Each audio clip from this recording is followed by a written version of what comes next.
Well, hello everyone, and welcome back to Adrian's Digital Basement. On today's video, we're revisiting the Zenith ZT1. This is going to be part 3 in the series where I'm trying to get the Zenith ZT1 working again. If you haven't seen part 1 and 2, I recommend you watch those first because I'll be continuing. Thank you for calling Capital One. My team's Gen AI tool helps you answer customer questions faster. We use RAG with LLMs and customize them with our data for better accuracy. That's how we stand. That's technology at Capital One.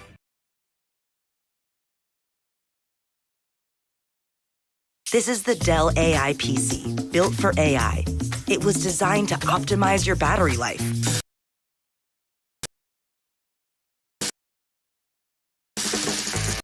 So it works longer without a charge, and in places without a charger.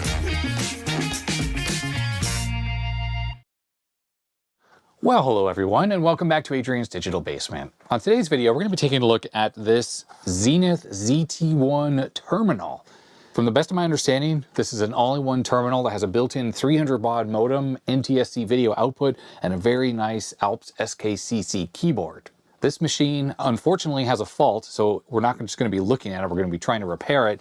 And even though I have the original box and the original manuals, I don't have any service documentation for the computer. And it looks like whoever had this thing before had already taken it apart.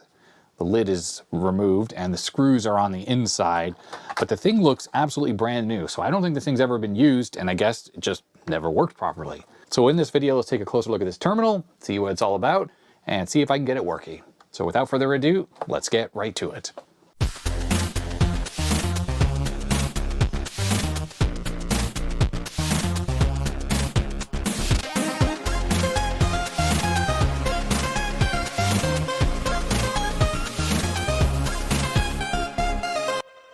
Until this was given to me, I'd never actually heard of the Zenith feature on the channel, but also a whole line of computers, including an IBM PC, some terminals, and even CP/M-based systems. On the back side of the terminal, we have a video output, just NTSC standard, parallel printer interface, the power supply input set through. As far as I'm aware, this is just a 300 baud modem in the side of here. There's no RS-232, which is a shame because it'd be kind of cool to use this thing as a regular serial terminal, if possible. On the bottom side, we have some compliance stickers, and this is a ZTX-1-A. It's a sub-variant as far as I'm aware. There doesn't appear to be a single scratch anywhere on this thing. It definitely looks like this was never used. The keyboard, every single key has a nice matte texture, nothing shiny at all. Of course, these are very high quality keys. Quotation mark is next to the return key, which is pretty normal, what we're used to these days. The arrow keys left and right down here on the bottom row, up and down, and a small backspace key. Generally, the layout is pretty normal, except for, I guess, the control and the escape key. Again, the feel, absolutely amazing, and has a nice ping sound to it, which is the Alps SKCC key switch. These are the same linear key switches that are on the original Mac keyboards, Mac 128, 512, and plus a bunch of other computers from around that time use similar switches, and they feel amazing. And because this thing was in a bag in its original box, there isn't even any dirt on this, so this is as nice as it would have felt when it was new. As I mentioned in the intro, the lid was already removed, and someone was very nice to actually tape the screws in here, all 4 of them. And the keyboard is already loose. Seems like it's held on with some terrible ribbon cables, but they don't look like they're corroded at all, so that's kind of nice. I don't know exactly what fault this machine has, but I did hear that when you plug it into the power supply, I think some smoke was let out. So that potentially means maybe we have a bad tantalum or some other power regulation has gone seriously wrong. Now, one thing that I think is a bit strange is that for the keyboard are crossed over. So they come out of the keyboard PCB and the left one goes under the right connector and vice versa. Is that possible that that's correct? Just in case this is right, I'm going to write left on this one and R on that one, because I'm going to have to disconnect these obviously, and if this is right, we want to get this back in the correct way. Looking at the underside of the keyboard, there's a little bit of cardstock that's attached there, and the PCB is made by Alps themselves, which is very typical, and it's very nicely made with a thick back plate, good weight to it. And that's one of the reasons why this thing feels so nice to type on. On the left side, we obviously have the modem, and the right side, we have the digital electronics plus the power supply. On the bottom of the edge, it says Heath 1981, and Heath Kit, which is almost certainly what that's talking about, might have actually designed this, and Zenith sold it under their own brand, and maybe Heathkit sold a version that was a kit that you could assemble yourself for people who wanted to pay less. Looking at this system, we have an 8031, which I'm quite sure that would be a microcontroller that runs the whole show. We have an 8575, that will be certainly used for digital I/O, I suppose. Some SRAM 6116. We have two more SRAMs here, 2114s, EPROMs, so 3 EPROMs, probably one's a character generator, the other is ROMs for the system. Everything else appears to be Jelly Bean logic, just 74 LSTTL stuff, very easy to replace if any of them are bad. The only problem is sometimes the microcontroller can have mask ROM programming inside of it. The fact that the ROMs are external here probably tells us that this doesn't have any mask ROM inside. We have to look up the exact part number of the 8031-3 to see which version it is. But that could pose a problem if that chip is damaged somehow. We do have a speaker up in the top corner. Obviously, this large capacitor there for the power supply. I can see rectification diodes there. And my assumption is, yep, there's a voltage regulator. It's attached to the back plate, hence that sticker about it getting warm. And generally, everything inside here looks very clean. I don't see any obvious damage. Maybe the bridge rectifiers, there's a bit of brown around them. That could be flux, or they could be shorted. This is the power supply that was in the box. Zenith Data Systems, relatively chunky affair, a 2-prong with a thing to screw it into your wall so it doesn't pull out. There's just an address and a part number 541006. It doesn't even have the output voltages on here, but it has the 9-pin connector that almost certainly is the one that goes with this computer. And I thought I had the part number on here, but it just says use approved power supply only, see manual. Well, it told us to see the manual, so let's jump to the manual. So apparently, the ZT1 is a personal information terminal. And really, because of that 300 baud built-in modem, it would allow you to get online without having to buy a whole computer and a modem and all the stuff that goes with it. You could just have something that very simply allowed you to dial up to BBS's, CompuServe, or whatever, do what you need to do, turn it off. Your Zenith ZT1 personal information terminal will let you talk, quote unquote, with many devices over telephone lines. Built-in cues and prompts make it easy to communicate via this information terminal. Even a person without typing skills or computer training will find the ZT1 easy to use. This is the Zenith ZT1 hooked up to a monitor and a printer optionally with your power supply and of course into your telephone line so you can dial up to your internet, or BBS's I mean. Note the keyboard does not have an on-off switch. It is live whenever the power supply is connected between the AC outlet and the power socket of the rear panel. Although the rear of the panel of your keyboard may become quite warm to the touch after a period of operation, this is normal and presents no danger. Kind of sucks they didn't have a way to turn it off. I guess they just expected you to leave it on all the time, turn off your monitor, I suppose, and just use up whatever power this was going to use up just to have it running all the time. Seems kind of silly just not to have a power switch on the back. We can get a glimpse of the user interface. The main menu just appears to have a directory, so these would be the telephone numbers, and I guess this thing is auto dial, I assume, although maybe not. Oh, it says manual dial, so yeah, I'm assuming it's auto dial. It really does seem like there's not a lot to using this device. It seems like it's 80 columns by 24, and there it is, hooked up to the Zenith monitor. That's the exact one I've had on the channel before.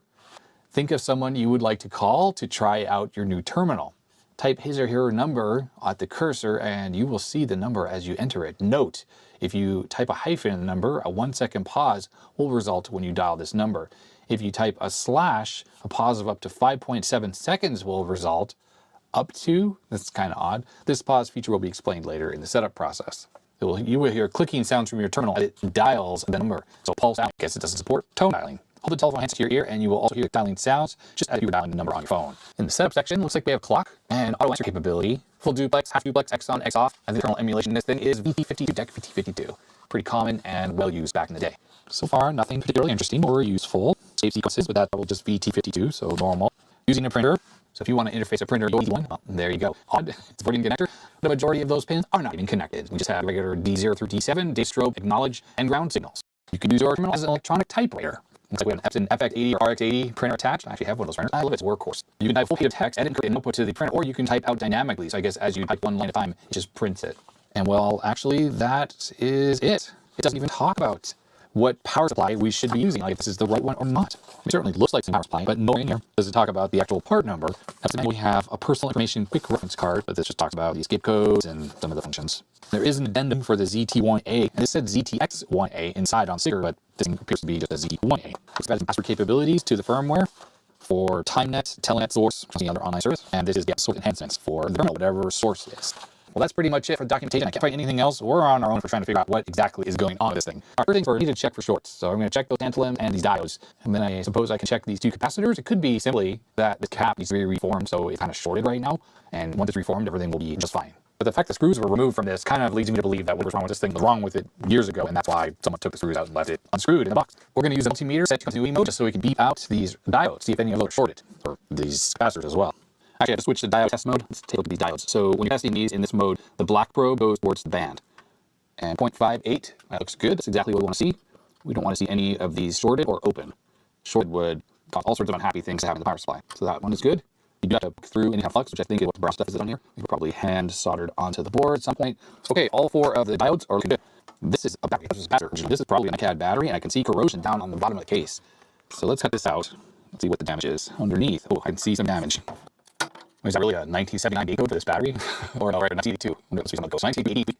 Yeah, this is definitely a NiCad, and you can see some crap has leaked out of it. And yep, we definitely have a little bit of corrosion that happened here. Hopefully this is all to do with the charging circuit for this battery. So that transistor there, the diode, is probably all somewhat related, I think. I think this leakage really just sort of went off the board down into the bottom of the case, although we're going to have to remove this PCB to really see the full extent of it. And unfortunately, this ribbon cable is not soldered. Okay, good. I thought this was actually soldered in. There's a strip on both sides that plugs into. Very nice touch there. See? Okay, back. I know the tabs are good. We have a 7805 there.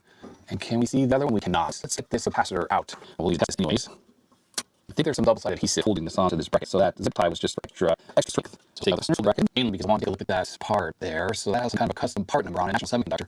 I wonder what that is, though. So I just want to disconnect the capacitor so I can remove this from the board so we can take a closer look at this. And this capacitor, the positive side is marked with these pluses. Although, since this thing is stuck to it, can't see volts DC from 1982, but let's hook up to my LCR meter just to see. Now, this LCR meter, if you have it set to 1 kilohertz with these large value capacitors, if they're working, generally can't measure them properly. So you have to lower the frequency down to say 100 hertz. It's 11.5 MF, which is the same thing as 11,000 microfarads, and ESR is 0.1, so that seems fine. What I'm going to do is try to reform this on my bench power supply. There are loads of videos out there on how to do that. I'll try to link one down below if you're unsure of that, but it just involves slowly bringing this thing back up to around 14, 13 volts, around the top value that's rated for, but to do it very, very slowly. So I currently have it set for 4 milliamps, and it's just very slowly charging the capacitor, and I have it set currently for 8 volts. All right, it has already reached 8 volts, and it's drawing 0 milliamps right now, so I don't think this capacitor really needs to be reformed, or it kind of brute force reformed whenever this thing was last attempted to be powered up. So I'm going to lower the current available to 1 milliamp, and I raise the voltage up to 13 volts. It's just very, very slowly charging this up all the way to 13 volts. Okay, while this reforms over there, let's just take a look at this again. So we have a little bit of damage that was caused by the battery. These are the connections for the capacitor. These little caps, I'm sure, are totally fine. I'm going to let's see if those are shorted. Grab the multimeter in continuity mode. See if these are shorted or okay. Well, fine. Let's make sure that's what it is. And that one is fine as well. It would have beat if there was any kind of short. But these little capacitors here, that's okay. That one's okay. I don't really see many other tantalums. There's a couple tiny ones here, but they're probably just fine. That's on the video output, very low voltage. That's a ceramic disc. I think these are fine. It's part of the crystal oscillator circuit. Definitely don't see any kind of leakage on these two caps. A little bit of flux residue. Yeah, I mean, everything seems fine here. Maybe there's more to be seen on the underside from the corrosion. Who knows? Maybe this corrosion like leaked onto the bottom side of the board. So perhaps it's worth just lifting this up to look at the other side. I really don't like unplugging these ribbon cables, so I am going to avoid that if I can. I think there's one more screw, yep, back here on the power input. I think the PCB is free. All right, well, luckily things look fine on the underside. This ceramic cap though, I wonder if that was shorting to the underside of the case. That might have been a problem right there. I'm going to put a little piece of capped on tape on that. In fact, I'll just put 2 pieces to make sure that it's got a good coating of tape so it doesn't short out on the board anymore. This fake capped on tape I have is so junky because it's not very sticky. I really don't like it. I'm just warming up the desoldering iron. I'm just going to pop out the little connections there for the battery that I cut off. All right, there's one of the little leg offcuts, and there is the other one. Corrosion wasn't too bad, all things considered. Okay, and I'm just looking down at that capacitor, and that capacitor doesn't even touch the bottom plate. So there's no way that that was the short that was causing the potential smoke that this machine reportedly had when it was powered up. PCB is back in the board. I'm just going to check to make sure this component, whatever this is, isn't shorted. And it doesn't appear to be shorted. So whatever this is, just reverse the leads. There's just a little bit of a beep there, probably from a capacitor somewhere. So whatever this is, it's not shorted. 0.51 that well, but it's a normal diode drop there, which is good, a normal diode drop there. So yeah, I'm gonna say that whatever that is, could be a voltage regulator or something, that is fine. I'm not shorted as well. All right, well, that capacitor's been sitting here at 13 volts the whole time. So I'm gonna unplug one of the legs from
the power supply.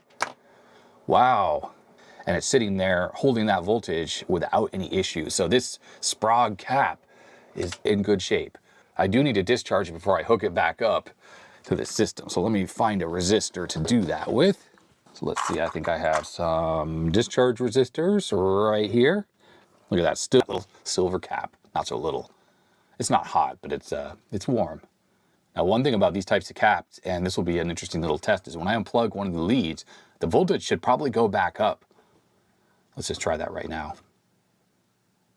Yep, look at that. It's self-charging. Is this like perpetual energy? No, it's not. I think it's just like extra electrons are still inside that thing. And when you drain it, you know, there's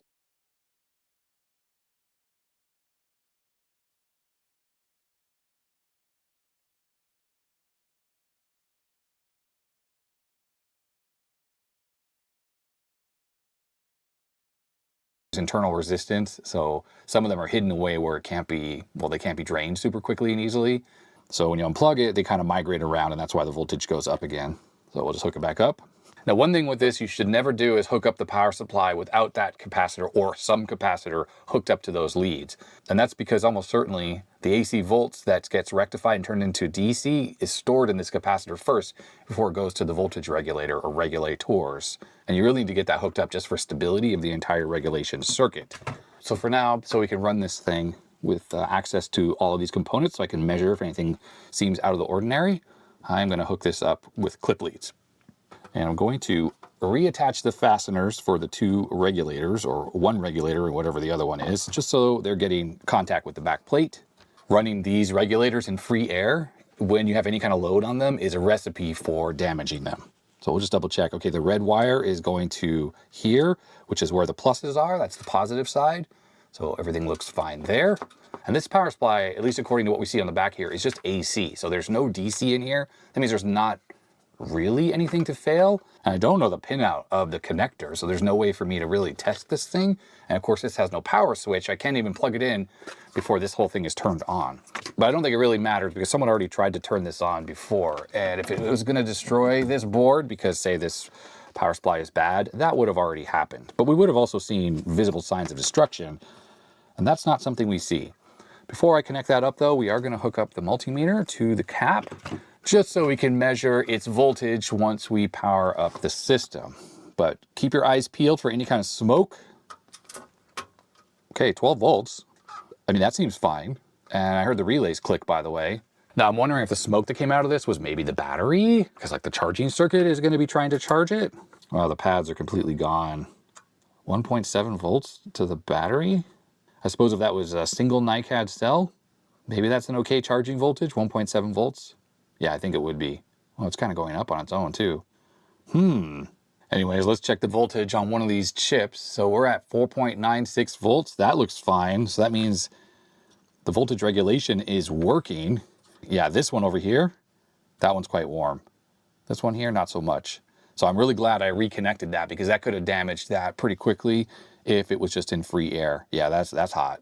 All right, well, I think this thing might actually be running right now. So I'm gonna unplug the power supply. I hooked up a scope probe to the video output. I have this thing set for 1 volt per division. We're in scope mode. Let's plug this back in. So when I touch the middle pin, it just goes up to 850 millivolts. So we definitely don't have video output. No, we do not. I thought we would have a simple working system at this point, but we don't. There is nothing coming out of that. We're at 200 microseconds, but if I change the time base, 1 millisecond, 20 milliseconds, I mean, we'd be seeing stuff on there if there was an active video signal. So there 100% is not a video signal on there. This is what's really good about having a scope, is because we're able to like see what's going on. Let's just pick a random pin on this large IC here. Yeah, that looks normal. 5 volts. It's like, you know, I don't know what this signal is. We'd have to look up this part number. This is the microcontroller, I think. Let's pick another random pin. Yep. That looks normal, I guess. That could be like a flashing cursor for all we know. Who knows? Now, this system obviously generates its video using entirely TTL logic. I mean, we could have a problem just with a bad socket, right? With a bad connection in one of the sockets. So I'm just pulling the power supply out. Let's do the old push everything down. Now, a couple things. I haven't verified that we have a good reset circuit. I haven't verified we have a good clock signal. Thing is, we saw normal activity on this. That tells us that this is getting a good clock signal. If this clock were dead, then this chip wouldn't be outputting anything that would look normal. We wouldn't see sort of activity on it like we're getting. But the assumption I have here is that the 214s are the video buffer. This is the character ROM, and then the TTL logic just reads out the video buffer, accesses this, and then there will be a shift register that actually outputs the video signal directly to this, you know, with a few, like a transistor right there, maybe to level shift it. Okay, with those chips pushed down, let's plug this back in. Nope, no change. See, it just went up to 800 millivolts or 850 millivolts or so. Okay.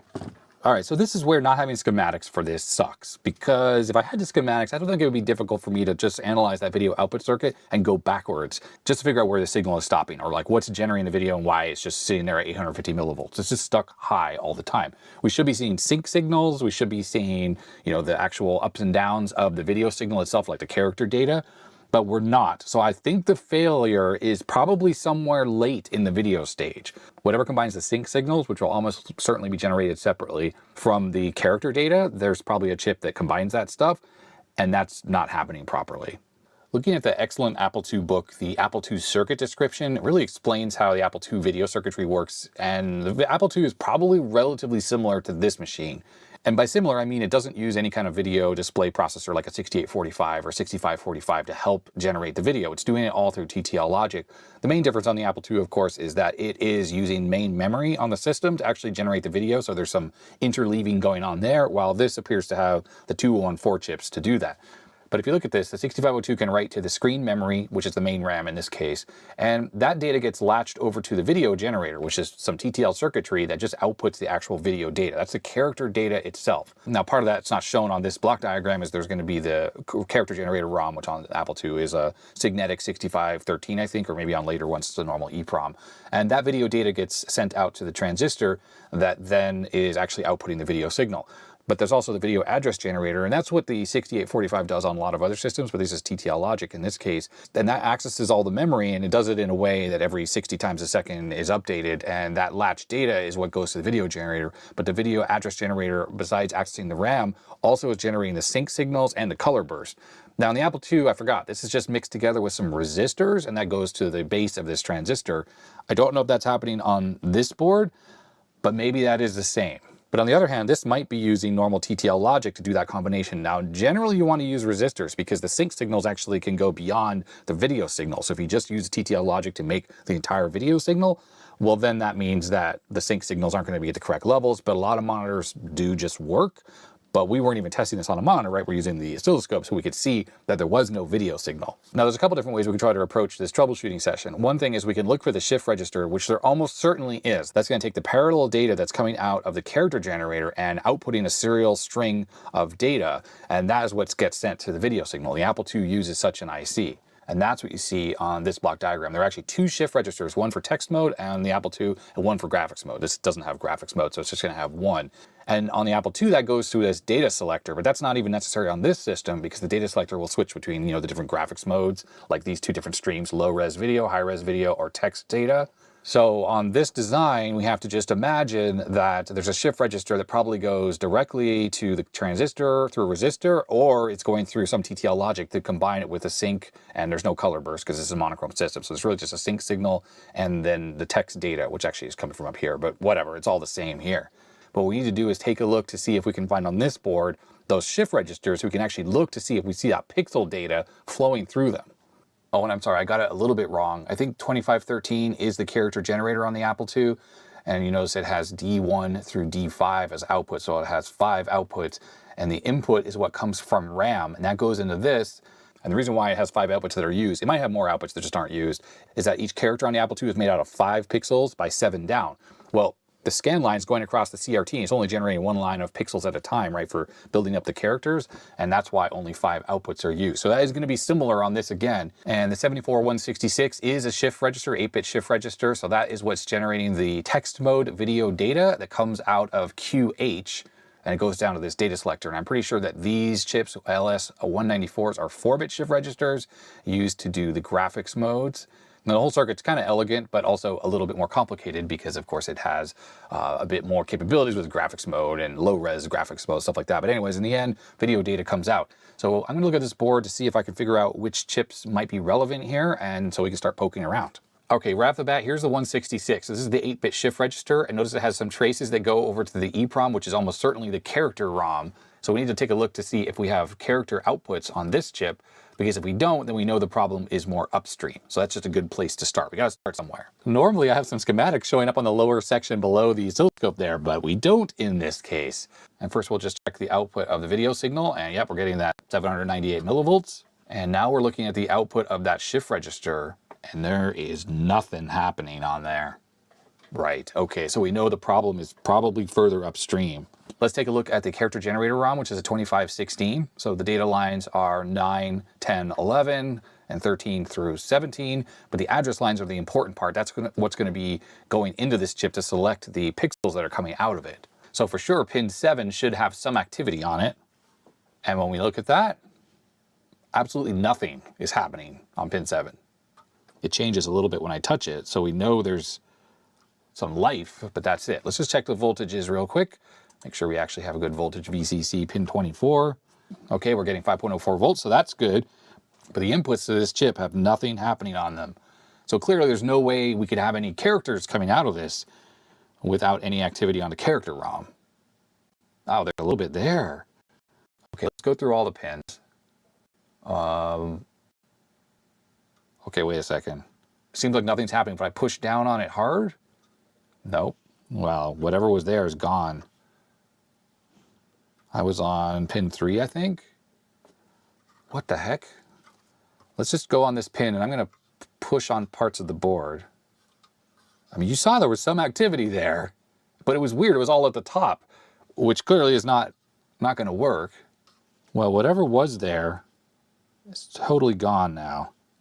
I do have to wonder what's driving these data lines, or their address lines, but it's coming from the RAM. So these are effectively data lines, and the RAM chips are right here where my finger is. Why does it come and go? Let's power cycle the computer. Unplug it, plug it back in. Let's see if we get... My assumption is something is trying to drive these address lines on the character ROM. A bunch of them are just stuck low. And then there's that one. Let's just move the ground lead. No, that's fine. No, we're fine. Just for a hunch here, I'm going to remove the character ROM. The chip's not warm or anything like that, but what if it's bad and pulling those lines up to 5 volts? It's possible. Okay, let's check out one of these lines now. Oh no, it looks exactly the same. Okay. So we know that is not the problem. But where are those signals coming from? And you know what? What was there with those blips? Gone. Okay, so these are the outputs from the chip, and they're at 1.5 volts. But that's normal because the EEPROM should be driving those signals. We're down on the data lines. Over here will be the same. So let's poke around on these SRAM chips. These are the video RAM chips, I presume. 2114s, very typically used for video RAM. So these chips have 4 bits for output. That's 14 through 11. And then the rest are address lines and a chip select line. Let's see if we see activity on the output of these chips. Okay, that's 11. That's a no. 12, 13, and 14. We're seeing nothing. What about the other one next door to it? Nope. No, this one also has no output. Let's check chip select. That is low. It's active low, so that's normal. And the other one? Same. They're probably hooked up together anyways. And then we have the right enable line. Oh, so there's stuff being attempted to be written to these, and it could be like the flashing cursor or anything like that. And in fact, if we power cycle this machine, we should see a burst of more activity. So I turned it off. Okay, maybe not, but there are little changes here and there. Okay, so I'm going to poke around the address lines, and only one of them has activity on it. I think this is address line 8. Looks normal. But, oh, and so is that one 7? Oh, sorry, the first one was 7, now we're on 8. That looks fine. But then 9 is just stuck. And then here we're on address line 2, we got nothing. 1, 0, 3,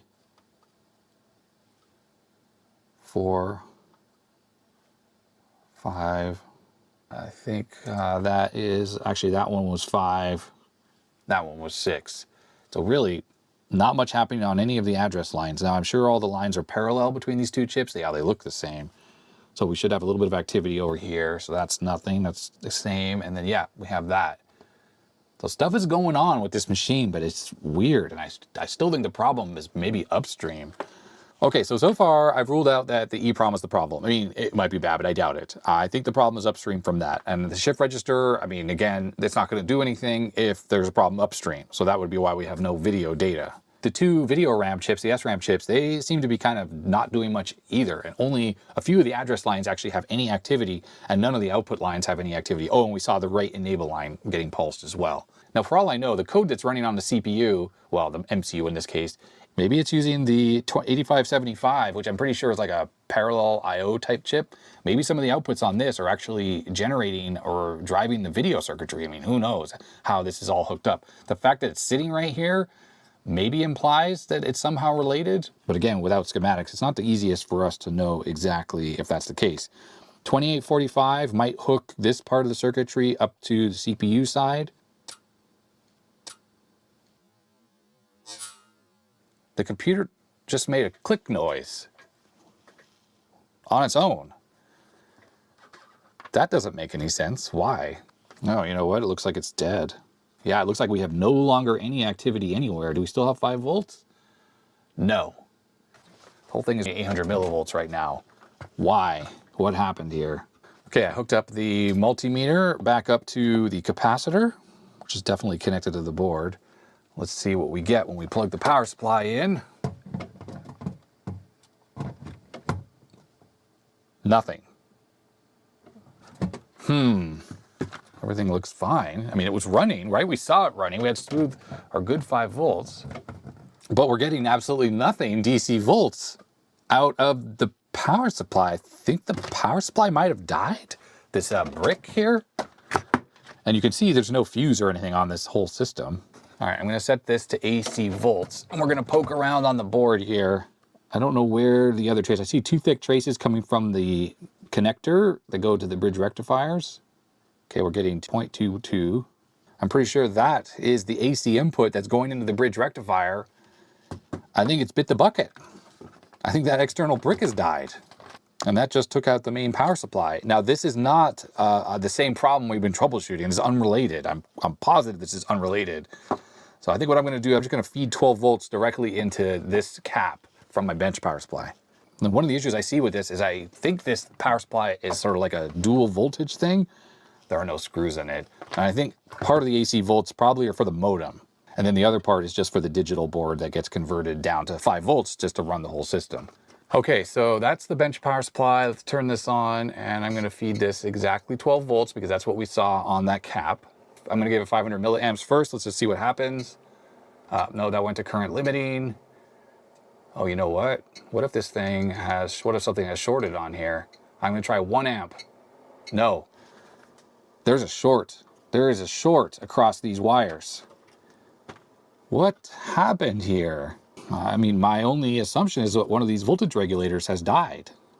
But when it was running, neither of them were even warm at all. Yeah, it's a dead short across that cap there. So I think the power supply, this AC power supply, was probably fine. It was just being pulled all the way down due to the dead short. I'm surprised the diodes didn't get damaged.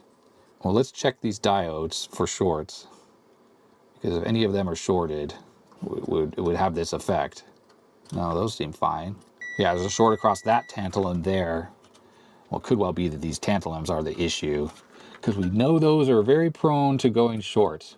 Yeah, that one seems fine, but this one has a short 0.6 ohms. Let's see on this regulator, 0.28. And this one over here, 0.21.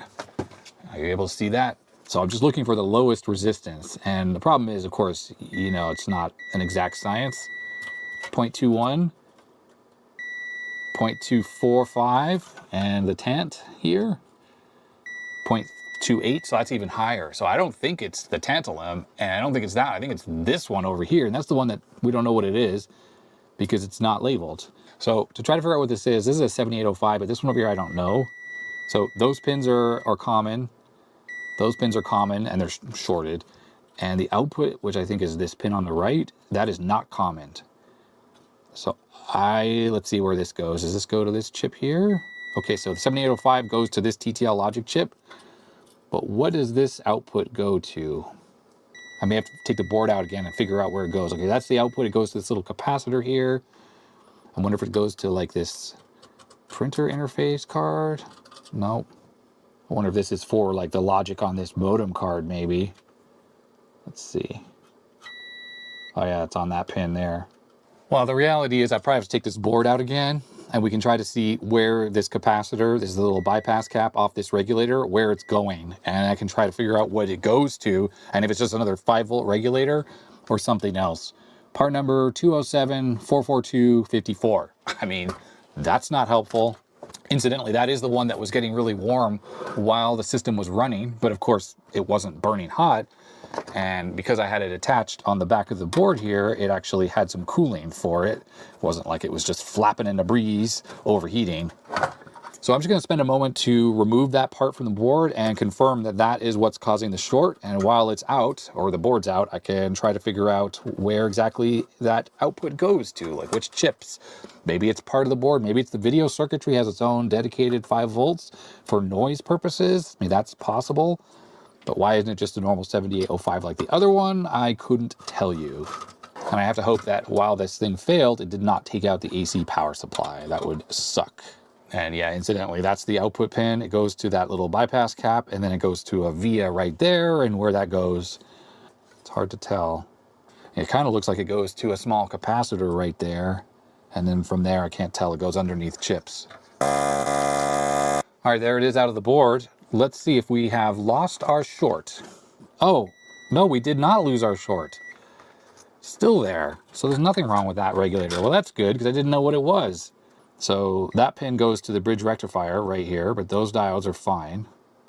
Yeah, I almost feel like I need to pump some current into this board using my bench power supply here and watch what heats up with the thermal camera. That could give us a quick indicator of what's going on. I also don't know if maybe the DC voltage makes its way over to the modem board and the short's over here. Yeah, there's the short also on this board. So definitely the voltage from the cap here makes its way directly over to the modem board. So I'm going to have to just unplug this because we need to isolate where the fault might be. Nope, still there. Okay, so the problem is not on the modem board, it's definitely on this board. I'm going to have some lunch and then we're going to inject some power into this and try to see what warms up exactly. All right, are we ready for a little heat testing to see what heats up as soon as I apply some current to this board? Let's see what's causing the short. It's got to be something up in this area. I mean, the tantalum, that, one of the diodes. I don't think there's much else. I have the modem unplugged. It's not going to any of the logic ICs, that's for sure. Okay, here we go. I'm going to turn this on.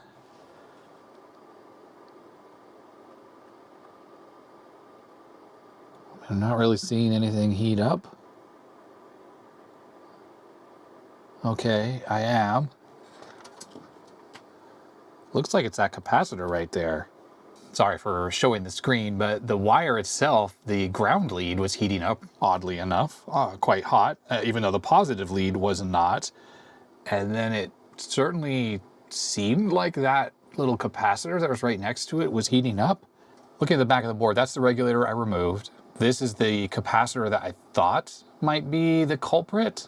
That's next to the bridge rectifier. These are the connections that go to those two wires. So it was this one that was heating up quite dramatically. So I just lifted this capacitor off the board and that's it. The short is gone. That capacitor freaking shorted. Oh, you know what? That looks like a tantalum cap, certainly, doesn't it? Yep. I'm used to them being yellow color, but the cylindrical shape on there, yep, it's a 15 volt. I'm just gonna replace this with a different type of cap. You know what's funny? With that cap removed, doesn't it look like there's a little bit of a burn mark on the PCB as well? That was probably the smoke that got let go from this thing that was reported to me when it was plugged in the first time. Okay, while I'm at it, I'm gonna remove and replace this tantalum as well. I just don't trust it. It's on the same voltage rail. It's parallel to that cap. This looks like it's a 2.2, maybe at 20 volts. So it's a little further away than the other one was, which was 15 volts. Oh, great. So I've put two electrolytic caps in there, 4.7 microfarad, 50 volts each. I've reinstalled the voltage regulator, which is obviously not faulty. Well, we're pretty much ready for testing. Those are the two components that I've removed. Okay, so the board's back in. The voltage regulators are reattached to the back plate. We do not have a short any longer, so that is good. You got to make sure you unplug the capacitor though when you do the short testing, because if the capacitor is plugged in and you check for shorts, it's going to look like a dead short because this is trying to charge up that capacitor, which obviously the main brick in the wall. Oh no.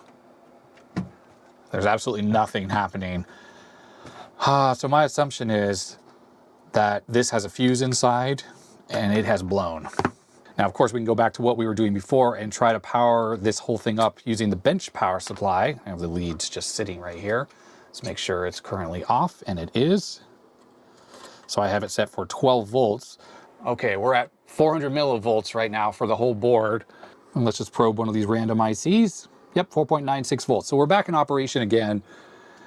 But this AC power supply did seem to have bit the bullet. There's got to be a fuse in this that went open when this thing got shorted. So I'm going to have to crack this open, I guess. Let me turn off the power supply here. I want to see if this clicking happens on the relays. Yep. And then turn it back on. Yep. So we're getting the clicks here as we would expect, but let's just see. I'm sure magically that did not fix our problem here. Well, especially because the character ROM is removed, but that did not fix our problem.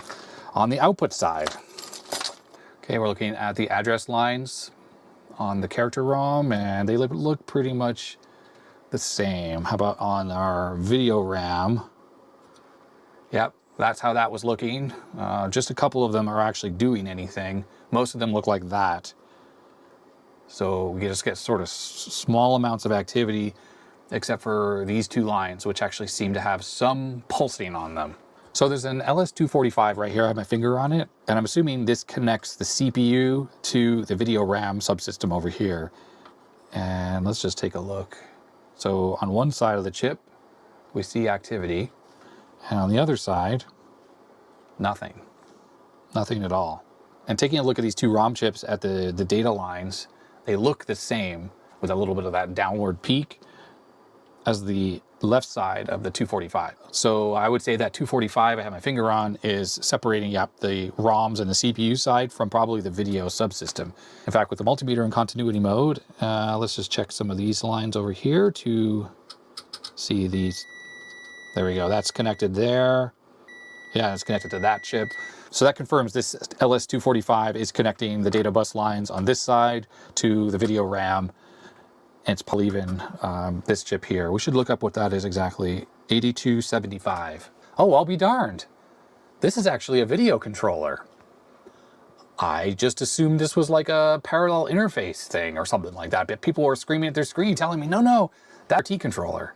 What we need to take a look at are these data bus lines. This is how the CPU would communicate with it to read and write into the registers. We need to look to see if these are just hooked up to the video RAM chips and that LS245. Because the LS245 is never being told to turn on or it's bad. Then there's no way the video output would ever be controlled to do anything either. And almost certainly this chip here is generating the sync outputs. I wouldn't be surprised. So it takes a clock in. Let's just look. Yeah. Horizontal retrace, vertical retrace outputs. So it's generating the sync signals. It's not just TTL like on the Apple II. I was kind of wrong about all that. So we need to make sure that this thing actually has a clock signal going into it. But more importantly, we need to look to make sure that it's got some, if like this line here, which I think is 7, is attached to anything on this chip. Yep, there it is, right there. And 6, 5, yeah, okay, so they're all connected together. So the data lines to the RAM chips, the video RAM, and the CRT controller, along with possibly the SRAM down here as well, might also be separated out. Let's take a look there. So this SRAM chip at 6116, the regular 214 video RAMs, and the CRT controller are all on the other side of this 245, and we don't see any activity whatsoever. That doesn't mean this chip is necessarily bad. We need to look at the select line or the direction signal just to see if this is actually being turned on, because this is probably being turned on by some other piece of logic around here. So our LS245 is not going to do anything unless the output enable is turned on. So this would have to be tied or brought low at some point, pin 19, and then direction signal. We got to look at the datasheet to see what this direction signal does, like which way is which. I can never remember. One direction is from A1 to B1, and if that signal is reversed, or it goes high or low, then it's B1 to A1, because this is a bidirectional bus transceiver. And when output enable goes high, then the outputs on both sides are just high Z or high impedance. They float, basically. It's the same thing as the chip just being removed from the board entirely. So this is actually good. We're making some progress here, because without that LS245 working correctly or being instructed to work properly, there's no way that the CPU can read and write to the video RAM or the SRAM, which is probably needed for the system to even run.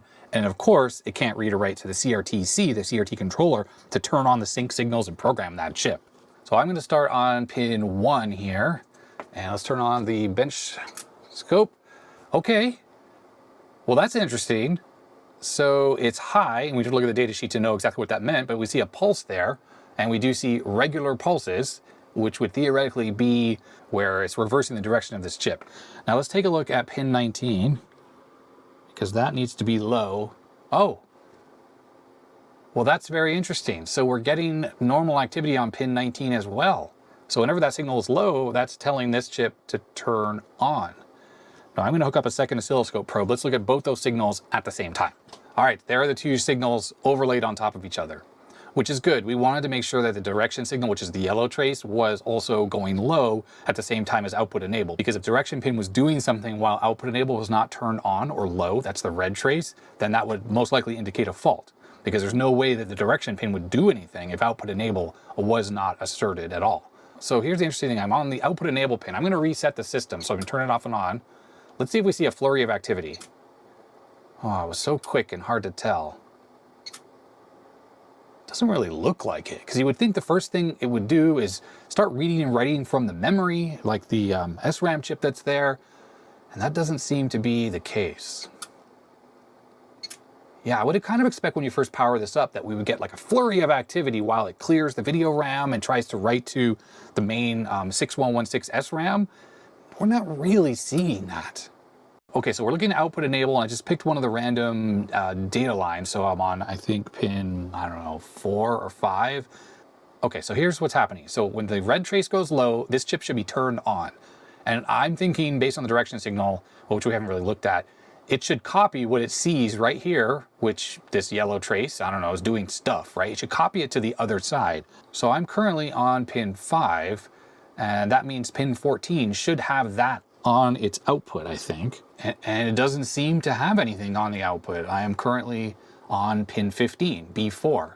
So now I'm on pin 4, A3, and we can see that sometimes there's activity that should be copied over. And when I look at the other side, I am currently on pin 16, B3, which is the opposite side. Nothing at all.